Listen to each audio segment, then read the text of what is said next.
Саламатсыздарбы, бүгүнкү биздин сабагыбыздын темасы бул даректүү тасмалардагы бул стили жана формасы. Ушул даректүү тасманы тартып атканда кандай форманы тандап алыш керек, кандай стилди тартыш керек, мына ушул жөнүндө сөз кылабыз.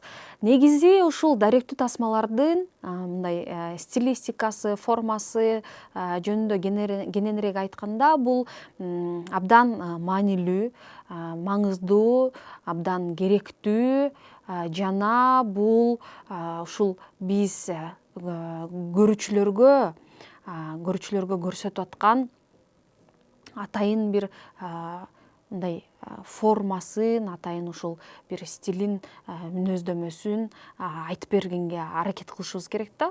Анан ушул жерде өзү тандап алуу ушул негизи ушул атайын ушул формасын, стили бул кыйынга турат. Бирок эгерде ушул формасын таап алсаң, өзүң режиссер катары чечип алсаң, ошондо сага ушул кинонун башынан баштап, жаралышынан баштап, аягына чейин сага аябай мындай кандай десем, оңой болот дагы баардык нерсени ошол өзүңдүн форма менен жана стили менен көрө аласың да. Анда эмесе ошол жөнүндө дагы мен силерге ушул сабакта айтып берейин, кичинекей болсо дагы, бул дагы мен ойлойм абдан силерге пайдалуу болот депчи. Негизи бул ошол башында эле, бул сценарий жаралганда эле, жазып атканда эле, сен бир каарманыңды тапкандан кийин же бул тема тапканда даректүү тасмада өзүнчө бир кандай стилде, кандай формада тартам деп ойлонуп баштайсың, туурабы? Бул ойлонуп баштаганда негизи формалары, стилдер ушул өзүнчө башкача, өзгөчө дагы болушу мүмкүн. Себеп дегенде сен кээде ушул формасына жараша, стилине жараша фильмдердин өзгөчөлүктөрүн байкасаң болот да. Бул ошол атайын бул бир режиссердун өзүнүн бир мындайча айтканда бул өзүнүн бир почерки болот да. Анан ушул сен кандай формада элге тартуулап көрсөтө аласың? Бул ошол сенин тартып аткан фильмиңдин мүнөздөмөсүнө, маңызына жараша болот да. Себеп дегенде бул сен кайсыл темада тартып атасың? Социалдык көйгөйлөр жөнүндө же бир каармандын бир ийгиликке жетишкендиги жөнүндө болобу? Же болбосо ошол бир каарманды же ачып берейин дейсиңби? Же бир кандайдыр бир башка көптөгөн темалар бар, же билим берүү жөнүндө, же мындай негизи темалар аябай көп да. Ошол темалардын кайсынысын тандап алганда, ошол темага ылайыктуу бир форманы сөзсүз түрдө таап алыш керек. Ошол форманы таап алгандан кийин гана сага кийинки иштеп атканыңа, сценарийиңди мындай талдап өзүңө жазып атканыңа, ошол операторго түшүндүргөнгө, ошол каарманың же ошол теманы ачып бергенге, изилдегенге аябай пайдалуу болот да. Анан бул формада ошол негизи ошол формасы деген бул эмне дегенди түшүндүрөт. Бул стили деген эмне дегенде, бул ошол негизи башынан фильмдин, даректүү тасманын сценарийден жазылышынан баштап съемкасы жана монтажына чейин болот да. Бул сценарийде кандай болот? Демек биз сценарийде жазганда, биз башында эле сценарий жазып атканда ойлонуп баштайбыз да, кандай формада, кандай стилистикада тартабыз. Демек бул формасы, стилистикасы кандай болуш керек? Бул биринчи суроо. Бунда биз балким жазышыбыз мүмкүн. Биз эгерде алыстагы жүргөн же бир мигранттар жөнүндө тарталы десек, ошондо биз кантип жазабыз? Мына мен силерге мисал катары айттым да. Ошол жогоруда айткан биздин каармандарыбызды атайын ушул байкоо түрүндө тартабыз. Мунун формасы, стилистикасы төмөндөгүдөй болот. Биздин ошол операторубуз дайыма ушул көзөмөлдө болуп, камераны кыймылдатпай, статичный статика менен тартат. Бул статичный деген эмне? Бул камера кыймылдабаганды түшүндүрөт, туурабы? Бул бир жерде турат, бул штатив менен камера турат. Ошол камера кыймылдабаган кадрды статика деп аталышат да, статичный кадр деп айтылат да. Ал эми камера дайыма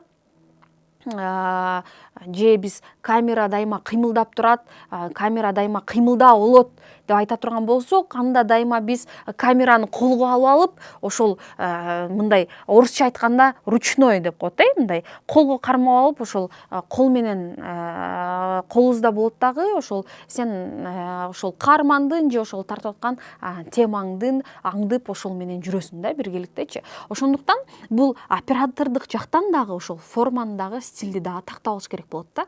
Себеп дегенде ошол оператор менен биргеликте дагы чечип алсаң болот. Сөзсүз түрдө бул сценарий жазып атканда сен ошол формасында атайын байкоо түрүндө тартасыңбы, же ал жакта эч кандай же мындай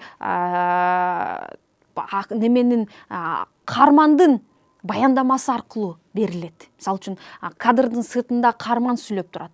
Биз байкоо түрүндө тартабыз. Үндөрүндүн коштоосунда атайын бир кандайдыр бир кошумча үндөр кошулат, же бир чымчыктардын үнү, же жаратылыштын бир үнү, же бир шаардын үнү дайыма кошулуп турат. Себеп дегенде бул дагы кошумча ошол сен тартып аткан киного атмосфера берет, туурабы? Ошону дагы башынан эле сценарий жазып атканда сөзсүз түрдө ошол режиссер формасы, стили катары мына ушул нерсени мүнөздөп жазыш керек болот да. Ошол сенин тартып аткан темаңдын маңызы болот.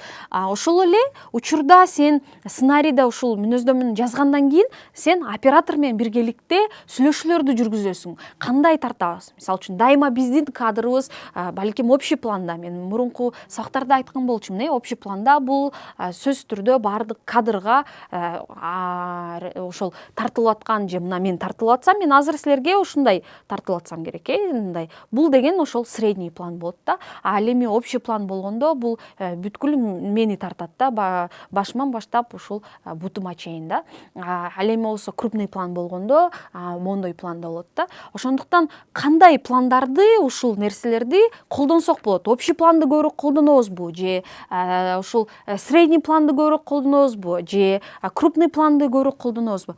Бул сөздөрдү мен атайын ошол орусча айтып атканым себептен, кыргызча бул сөздөр которулган эмес.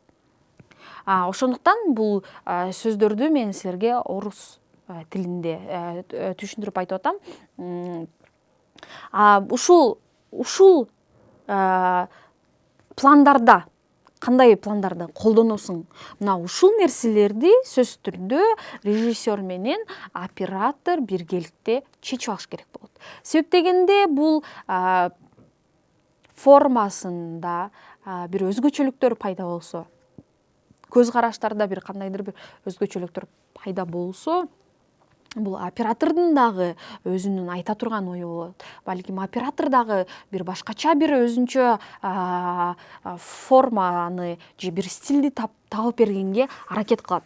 Бул ошол форма, стиль дегенди дагы кандай түшүнсөк болот? Негизи мындай көргөндө биз көчөдөн деле адамдарды көргөндө аябай мындай стильный кийинип алыптыр деп айтабыз го. Бул стильный кийинип алыптыр дегенде, мисалы үчүн сен азыр тиги костюм шым кийип алып туруп, андан кийин тиги кроссовка кийип албайсың, туурабы?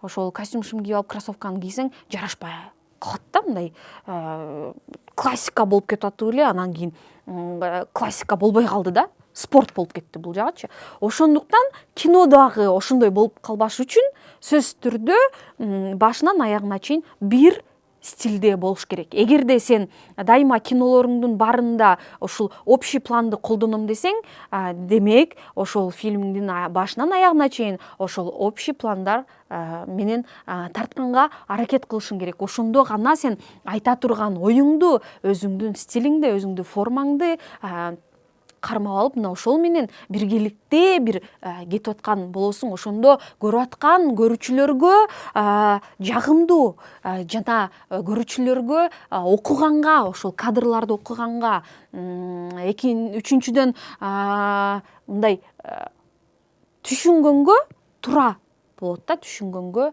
сен бир туура пайдаланып атканыңды ошол экран аркылуу чагылдырып бере аласың.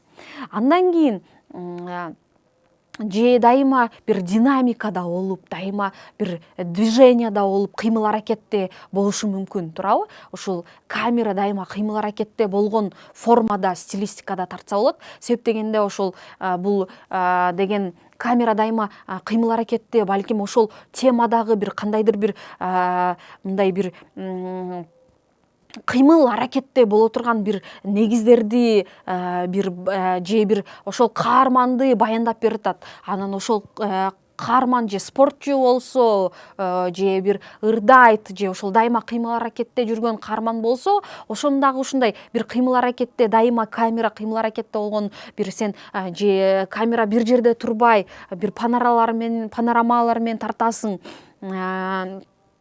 же бир кандайдыр бир башкача эффекттерди кошуп тартасың. Ошондой нерселерди дагы кошсо болот. Бул дагы өзүнчө бир башкача бир формага, башкача бир стилистикага кирет да. Себеп дегенде мунун баардыгы келип бир сенин айта турган оюңду билдиргенге, сен ошол эмне жөнүндө айтып берип атасың, ошону туура көрсөткөнгө жардам берет да. Анан кээде болсо, мисалы үчүн башкача формада берсең дагы болот, башкача формада, стилде, балким сен бир кичинекей нерсени ушул детальдар аркылуу берем дейсиң да. Балким сен могу деталь деп, мисалы үчүн ручканы, ушул ручканын өзүн тартканда, ушул кадрларды же кагазды тартканда ошону деталь деп атап коет да, ушул негизи кинодочу. Ошол балким адамдардын жүзүн көрсөтпөй тартасың, бир ошол бир тема болсо, ошол теманы ачайын деп аракет кылсаң, ошол каармандар сага макулдугун бербеди. Ошондуктан алардын жүзүн көрсөтпөй, балким ушул детальдар аркылуу бир нерсени ойлоп тапсаң болот да. Ошондуктан бул жерде аябай формага, стилистикага келгенде бул режиссердун өзүнүн фантазиясына жараша, жана ошол чыгармачылык топтун, ошол иштеп аткан бирге оператордун ошол мындай бир кандайдыр бир көз карашына жараша көп нерсе такталып, көп нерсе чечилет да. Бул аябай керектүү нерсе деп ойлойм. Себеп дегенде канчалык бир сен китепти окуганда сен кызыгып аягына чейин окуп бүтүргүң келет го. Мына ушул фильмде дагы, даректүү тасмада дагы башын баштагандан кийин ошол аягына чейин ушул бүтүрүп, тезирээк бүтүп көрсөм экен, эмне болот экен, эмне кызыктуу болот дегендей ошондой фильм жаратсак, демек бул биз дагы ошол айта турган оюбузду чынында көрүүчүлөргө туура көрсөтүп атканыбызды далилдейт да. Анан дагы бир айтып кетчү нерсе, ушул негизи мындай кээде биз кыйналабыз, ошол кандай тартсам болот, анан мындай да тартып берейин, кээде ушул мындай статика деле тартып берейин, камера кыймылдабаганда бир тартып көрөйүн, анан камера кыймылдаганда жок, ошондой жасаса деле болот да. Бул дагы силер үчүн бир кандайдыр бир тажрыйба, силер өзүнчө бир тажрыйба аласыңар, өзүнчө бир байкап карап көрөсүңөр, монтажда салыштырып көрөсүңөр, кайсынысы туура келет ошол айта турган оюңачы. Ошол эң негизги эле нерсе бул форма менен стиль эмнеден чыгат? Сенин тандаган темаңдан. Ошого жараша форма дагы, стиль дагы пайда болот да. Себеп дегенде ошол тандаган темаңа жараша сен балким мындай көп сүйлөбөгөн, жөн эле ушул визуалдык жактан, ушул көркөм жактан эле кыймыл аракет аркылуу көрсөтө турган дагы кинолор болот. Мисалы үчүн сөз деле жок, бирок аларды шашпай түшүндүрүп көрсөтө аласың да. Мына ошондой форма дагы, ошондой стилде дагы кинолор бар да. Сен шашпай башынан ал жактагы каарманың сүйлөбөйт, бирок ошол каармандын кыймыл аракети өзү эле айтып турат да, өзү эле сүйлөп турат кыймыл аракет. Ал оозу менен сүйлөбөйт, мындай тил менен түшүндүрбөстөн жасаган иштери, жасаган кыймыл аракети баардык нерсени түшүндүрүп турат. Бул дагы өтө оор нерсе. Бул баардык режиссерлор мындай формада, мындай стилде тарта албайт. Себеп дегенде унчукпай сүйлөбөй, бирок ошол жүрүш туруш аркылуу көп нерсени көрсөтүп чагылдыруу бул өтө кыйынга турат. Ал эми дагы сүйлөп туруп дагы көп нерсени сүйлөп көрсөткөн дагы бул дагы өзүнчө бир форма. Бул ошол каарман өзүнүн жашоосун баяндап, өзү сүйлөп айтып берет да.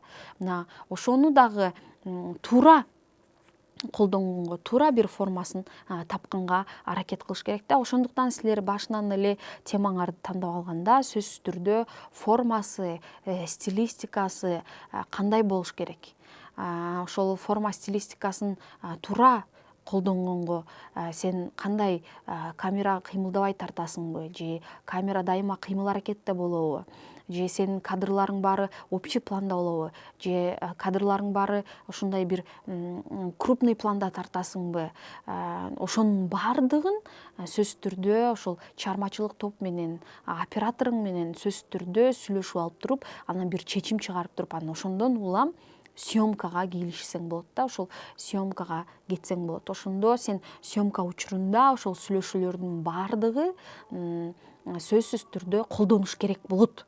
Сөзсүз түрдө бир стилистикада, бир формада тартып кетсең, бул дагы аябай мындай бир чоң ролду ойнойт да.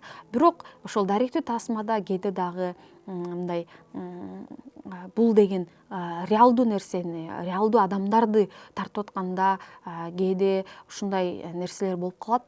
Камераң кыймылдап калып, сен же камера кыймылдабаган статикада эле, статичный эле кадрды эле тартып жүргөн болсоң, кээде ушул бир кызыктуу окуя болуп кетти, бирок ушул жетишпей калып, бирок жетишкенге аракет кылып камераң кыймылдап кетип, ошондойдо тартып калганың учурлар дагы болот. Ошондо дагы аны дагы кошуп койсок болот, бирок ошону дагы туура монтажда пайдаланганга аракет кылыш керек да. Себеп дегенде мына ушунун баары даректүү тасманын жаралышына, ошол стилинин, формасынын пайда болушуна дагы мындай көп нерсени берет да. Сөзсүз түрдө ошондуктан дагы бир жолу айтып кетет элем, силер кандай стилде, кандай формада тартасыңар, ошону сценарий убагында режиссер, автор, жазып аткан автор дагы жазып алыш керек болот. Андан кийин съемкага даярдыктар болгондо сөзсүз түрдө силер оператор менен биргеликте ошол стилин жана формасын түзүп алышыңар керек. Себеп дегенде бул стиль формасында бул режиссердун өзүнүн, чыгармачылык топтун өзгөчөлүгүн жана кандай формада силер айтып бересиңер, мына ошол кызыктуу бир форманы, бир стилди тандап алганга аракет кылыш керек. Биздин көрүп аткан көрүүчүлөргө кандай десем, биринчиден пайдалуу, экинчиден түшүнүктүү, үчүнчүдөн керектүү болуш керек да. Ошол биз берип аткан маалымат жеткиликтүү жана керектүү болуш керек. Ошондуктан дайыма өзүңөрдүн стиль, форманы тандаганда өтө кылдат мамиле жасап туруп, сөзсүз түрдө чыгармачылык топ менен биргеликте тандап алышыңар керек болот. Рахмат. Бүгүнкү ушул биздин темабыз ушу даректүү тасмалардагы стиль жана форманы кантип тандап алсак болот, кантип ушул оператор менен биргеликте иштесек болот. Мына ошол жөнүндө сүйлөштүк.